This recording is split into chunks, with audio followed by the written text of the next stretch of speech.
요한계시록 14장 1절부터 13절까지의 말씀입니다.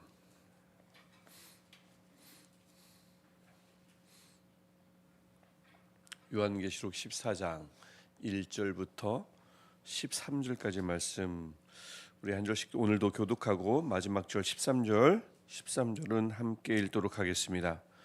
또 내가 보니 보라, 어린 양이 시온산에 섰고 그와 함께 14만 4천이 서 있는데 그들의 이마에는 어린 양의 이름과 그 아버지의 이름을 쓴 것이 있더라.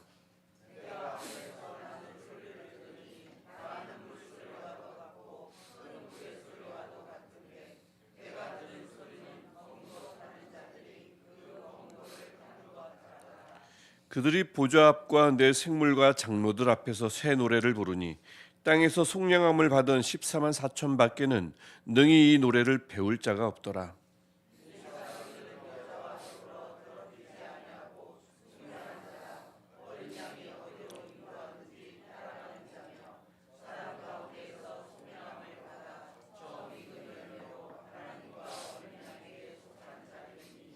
그 입에 거짓말이 없고 흠이 없는 자들이더라.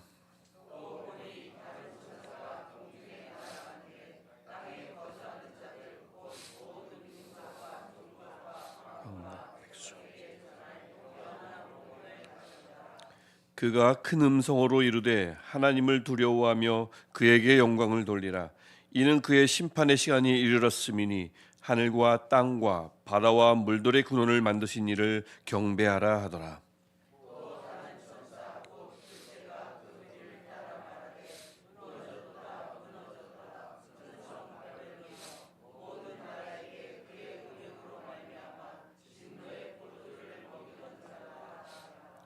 또 다른 천사 곧 셋째가 그 뒤를 따라 큰 음성으로 이르되 만일 누구든지 짐승과 그의 우상에게 경배하고 이마에나 손에 표를 받으면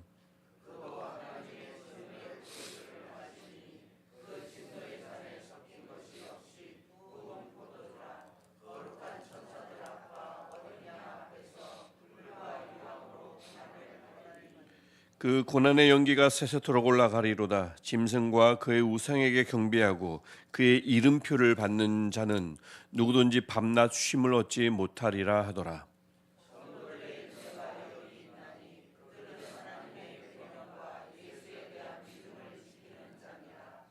또 내가 들으니 하늘에서 음성이 나서 이르되 기록하라. 지금 이후로 주 안에서 죽은 자들은 복이 있도다 하시매 성령이 이르시되 그러하다. 그들이 수고를 그치고 쉬리니 이는 그들의 행한 일이 따름이라 하시더라. 아멘.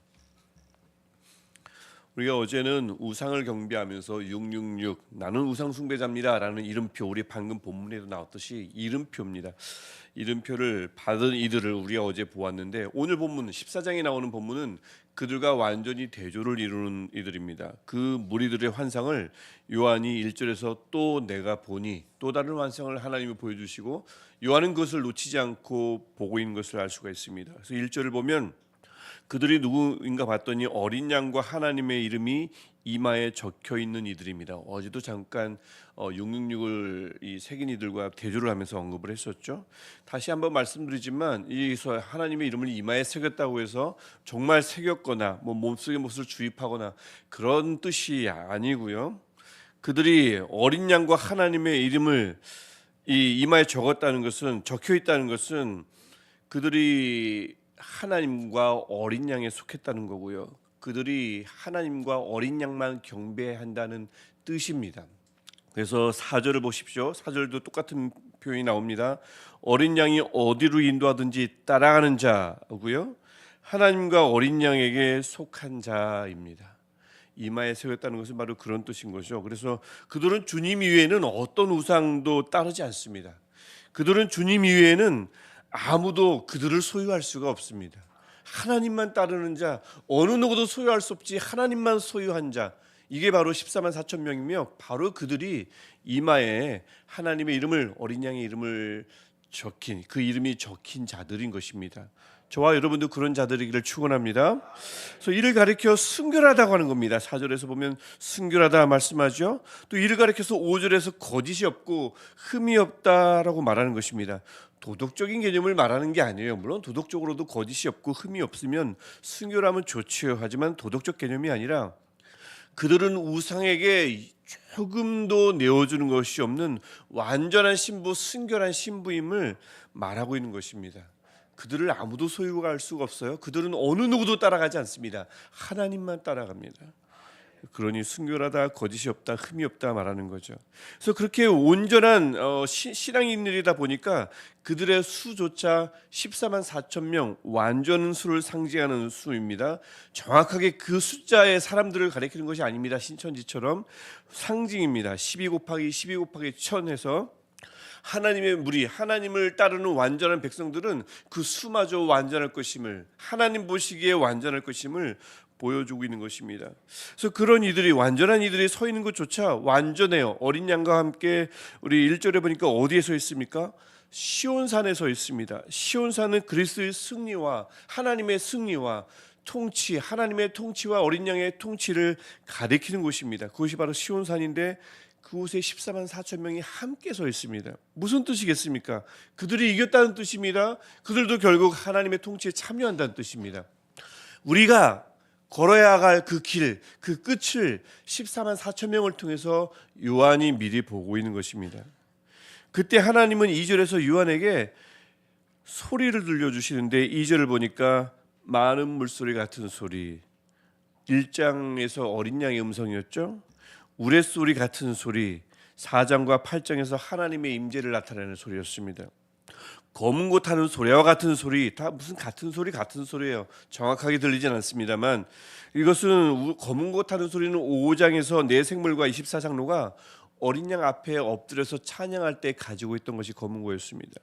그러니까 지금 요한이 보좌에서 나오는 소리를 듣고 있다는 것을 알 수가 있죠. 하나님의 임재가 있고 어린 양이 계신 보좌에서 나오는 소리를 요한이 듣고 있는데, 아니나 다를까 3절을 보니까 14만 4천 명이 그 보좌 앞으로 나아가서, 역시 맞았습니다. 그 소리가 들리는 것이 보좌가 맞았습니다.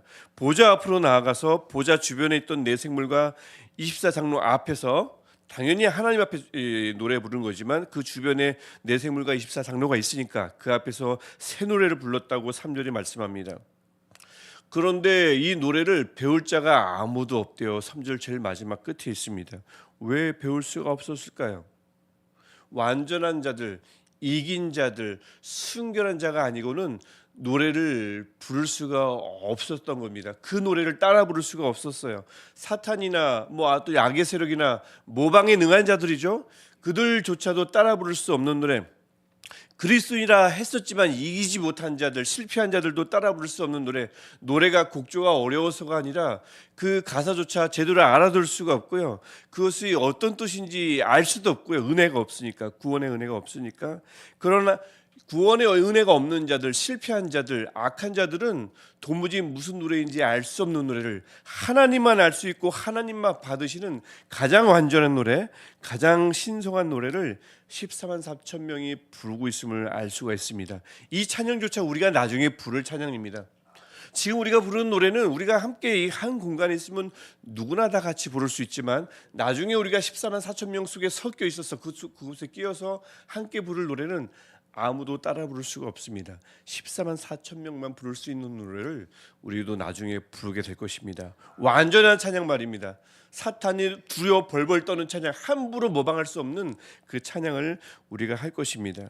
그래서 이 하나님은 이 첫 번째 환상을 통해서 그리스도인들이 꾸준히 지향해야 할, 그리고 결국 얻게 될 그리스도인의 완전한 이상적인 모습을 요한에게 보여주시고 있고요. 그 다음에 또 오늘 이 말씀을 읽을 우리에게도 보여주고 있고요. 당연히 당시 요한계시록을 처음 받아들게 될 7교회에게도 보여주고 계신 것입니다. 그래서 이 7교회도 이 성경책을 읽으면서, 요한계시록을 읽으면서 이것이 우리의 나중에 모습이어야 하구나, 우리가 얻게 될 것이구나 라는 마음을 가졌고요. 우리도 마찬가지입니다. 이러한 환상들을 볼 때 우리의 나중의 모습을 우리가 미리 보고 있구나 라는 생각을 가지면서 요한계시록을 쭉 읽어 나가야 됩니다. 특별히 14만 4천 명만 나오면 우리구나, 라는 마음을 가지고 읽으면 참 큰 도움이 됩니다. 물론 자동적으로 얻는 게 아니고 우리가 이겨야지 얻을 수 있는 모습이긴 하지만 그렇습니다. 한편 그 환상을 보여주고 나서는 6절부터 13절을 보면 조금은 상반된 환상을 하나님께서 보여주십니다. 그래서 이 새 천사 환상이라고 불리는데요, 6절을 보니까 또 보니 하고 요한이 보죠. 복음을 받아들이지 않은 이들과 그 배후 세력의 최종 운명을 보여주는 환상입니다. 새 천사 환상은 그렇습니다. 그래서 6절부터 7절을 보면 첫 번째 천사가 나오는데 모든 사람들에게 전할 복음을 그가 가지고 있습니다. 근데 그 복음의 내용은 7절을 보니까 임박한 심판의 복음입니다. 두려운 복음이죠. 그래서 그 복음을 가지고 있으니 사람들은 어떻게 합니까? 하나님께 두려움으로 영광을 돌리고 경배해야 합니다. 그것을 명령하고 있습니다. 첫 번째 천사가 8절을 보니까 둘째 천사가 있습니다. 둘째 천사는 무엇을 외치냐면 큰 성 바벨론, 즉 1차적으로는 로마의 멸망입니다. 하지만 동시에 세상에게 이 진노의 포도주를 먹여서 멸망의 길로 같이 끌고 가는 악한 세력의 멸망을 둘째 천사가 선포하고 있습니다. 그다음에 9절부터 12절은 세 번째 천사입니다. 이 세 번째 천사가 외치는 것은 우상 숭배자들, 즉 복음을 거부한 자들, 또 이마나 오른손에 666을 받은 자들, 그들이 10절 보니까 결국에는 하나님의 진노의 포도주를 마신다고 외칩니다. 결국 불과 유황으로 고난받을 것이고요. 얼마나 오랫동안요? 11절 세세토록입니다. 영원한 고난을 받게 될 것이라 크게 외치고 있습니다. 그래서 그들이 결국 11절 마지막 보면 밤낮 쉼을 얻지 못할 것입니다. 14만 4천 명은 밤낮 하나님을 찬양하는데 한편에서는 밤낮 쉼을 얻지 못하는 고난을 당하고 있다. 완전히 대조되는 모습을 볼 수 있죠. 이 운명인 나중에 누구도 참여하냐면 20장 10절을 보면 용과 짐승과 거짓 선지자들도 참여합니다. 그래서 그들도 세세토록 밤낮 괴로움을 받으리라. 하나님을 거역했던 자들이 모두 똑같은 운명을 당할 것임을 보여주고 있습니다. 여러분, 이게 본문의 핵심 내용입니다. 이 두 가지의 상반된 환상이 나오는 거예요. 요한이 그래서 그것을 보고 있는 것입니다. 잘 생각해 보십시오. 요한이 보고 있는 것을, 요한은 지금 다시 말해서 극과 극을 보고 있는 것입니다. 하나님을 끝까지 완전하게 신앙해서 승리한 이들의 가장 이상적인 거룩한 모습을 보고 있고요.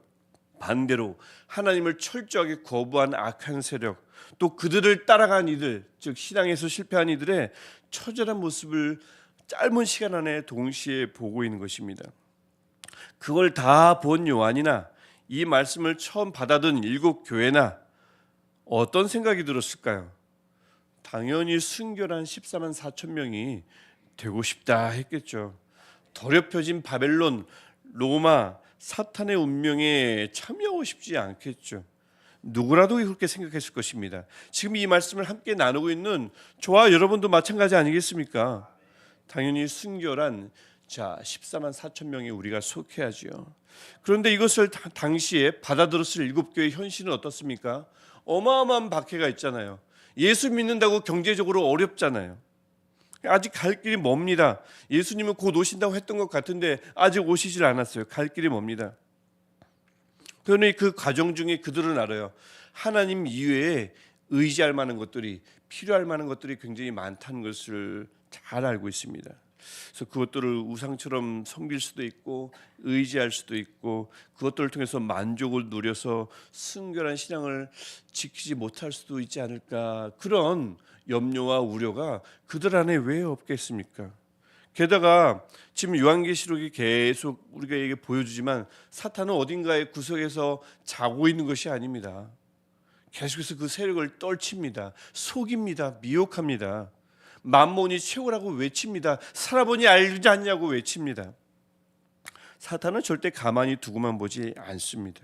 수시로 자신의 운명, 나중에 20장에 가면 그의 운명이 다시 한번 밝혀지지만 세세토록 고통받는 것이 그의 운명인데 그 운명을 혼자 겪고 싶어 하지 않습니다. 함께 겪을 자들을 지금도 찾고 있단 말입니다. 눈에 불을 켜고 찾고 있단 말입니다. 세상, 교회 가리지 않고 찾아다니면서 기회를 엿보고 있습니다. 사탄의 하수인인 만몬이 가만히 있습니까? 그 위력을 떨치고 다닙니다. 세상뿐만 아니라 교회에서도 마찬가지입니다. 교회가 다름 아닌 그 만몬 때문에 무너지기도 한단 말입니다. 하나님이 예수 그리스도를 통해서 예수 그리스도의 피값으로 만들어 놓은 그 교제, 그 관계를 돈 문제로 깨트릴 수도 있는 자가 바로 사탄이란 말입니다. 그렇게 사탄의 하수인도 사탄도 눈에 불을 켜고 장소 가리지 않고 사람 가리지 않고 엿보고 있단 말이죠. 기회를 엿보고 있습니다. 이것을 하나님은 또 왜 모르시겠어요? 그냥 지켜보시겠습니까? 그래서 하나님이 환상을 보여주는 그 장면 속에서 갑자기 개입하셔서 말씀하시는 것이 12절이고 13절입니다. 12절을 우리가 함께 읽었지만 12절 말씀을 우리가 한 목소리로 다시 한번 함께 읽겠습니다. 성도들의 인내가 여기 있나니 그들은 하나님의 계명과 예수에 대한 믿음을 지키는 자니라. 아멘. 인내가 필요합니다. 믿음을 지키려면, 사단에게 지지 않으려면 하나님의 계명이 필요합니다. 말씀이 필요합니다. 언제까지요? 13절이 약속합니다. 이 13절은 사실 순교자들을 향한 위로의 말씀이기도 합니다. 하나님을 위해서, 복음을 위해서 순교한 자들 복이 있다고 말씀합니다. 왜냐하면 이제 그 수고를 다 내려놨으니까 그렇습니다. 하지만 이 위로의 말씀은 그들에게만 해당되는 것이 아니라 믿음을 지켜나가야 할 교회를 향해서도, 일곱 교회와 우리를 향해서도 외치는 하나님의 위로의 말씀입니다. 왜냐하면 우리도 결국엔 수고를 내려놓을 날이 있잖아요. 믿습니다. 그래서 요한에게, 일곱 교회에게, 그리고 우리에게도 주시는 하나님의 말씀인 겁니다. 그래서 이 말씀 12절과 13절의 말씀을 가만히 보면서 말씀을 가지고 여러분들을 축복하기를, 저도 마찬가지고 여러분 우리 하루하루 인내함으로써 주어진 말씀을 하나씩 지켜가고요, 믿음을 반드시 지켜내는 우리 모두가 되기를 축원합니다. 언제까지요? 우리가 그 모든 수고를 내려놓을 때까지요. 주님이 오실 때까지 말입니다. 그때까지 우리 믿음을 잘 지켜나가서 14만 4천 명처럼 함께 싸워 이기는 자, 주님의 통치에 참여하는 자가 되기를 축원합니다. 그래서 그날까지 우리 걸어가는 그 과정 속에서 우리 주님 위에는 어떤 우상도 따르지 않기를 바라고요, 주님 위에는 어느 누구도 우리를 소유할 수 없을 정도로 우리 이마에 하나님의 이름이 진하게 새겨 어느 누구도 우리를 엿보지 못하는 그런 강한 군사로 살아가기를 주님의 이름으로 축복합니다.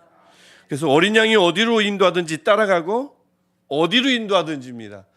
어디로 인도하든지 따라가고 하나님과 어린 양에게 속한 자로 꾸준히 살아가는 우리가 되었으면 좋겠어요.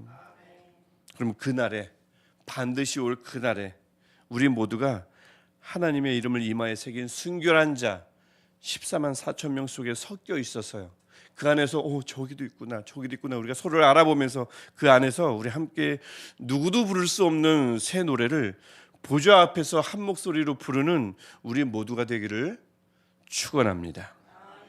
예수님의 이름으로, 주님의 이름으로 정말 간절한 마음으로 온 마음 다해 축원합니다. 기도하겠습니다. 하나님, 다시 한번 간절히 원하는 것은 하나님 우리 이마에 하나님의 이름을, 어린 양의 이름을 새긴 자로 살아가기를 소원합니다. 결국에는 우리가 승리하기를 소원합니다. 하나님, 그래서 그날에, 반드시 올 그날에 우리 모두가 순결한 자로 14만 4천 명이 상징하는 그 순결한 신부로 하나님 앞에 서서 누구도 부를 수 없는 새 노래로 하나님께 올려드리는 우리 모두가 되기를 소원합니다. 하나님, 그날이 올 때까지 우리 어린 양이 어디로 인도하든지 따라가는 우리를 되게 하시고, 어느 누구도 아닌 하나님과 어린 양에 속한 자로 살아가게 없소서. 어떤 우상도 따르지 않겠습니다. 주님 위에는 어느 누구도 나를 수여할 수 없다고 외치며 선포하며 살겠습니다. 하나님, 우리를 보호하여 주시고 우리로 하여금 인내하게 하셔서 주의 말씀을 지키며 믿음을 지켜내는 우리 모두가 되게 하여 주옵소서. 예수님의 이름으로 기도합니다. 아멘. 하늘에 계신 우리 아버지의 이름을 거룩하게 하시며 아버지의 나라가 오게 하시며 아버지의 뜻이 하늘에서와 같이 땅에서도 이루어지게 하소서.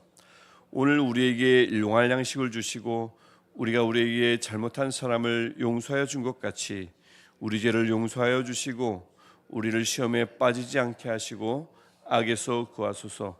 나라와 권능과 영광이 영원히 아버지의 것입니다. 아멘. 오늘도 우리를 수요하신 하나님께, 우리가 반드시 따라가야 할 하나님께 우리 간절히 기도하시겠습니다.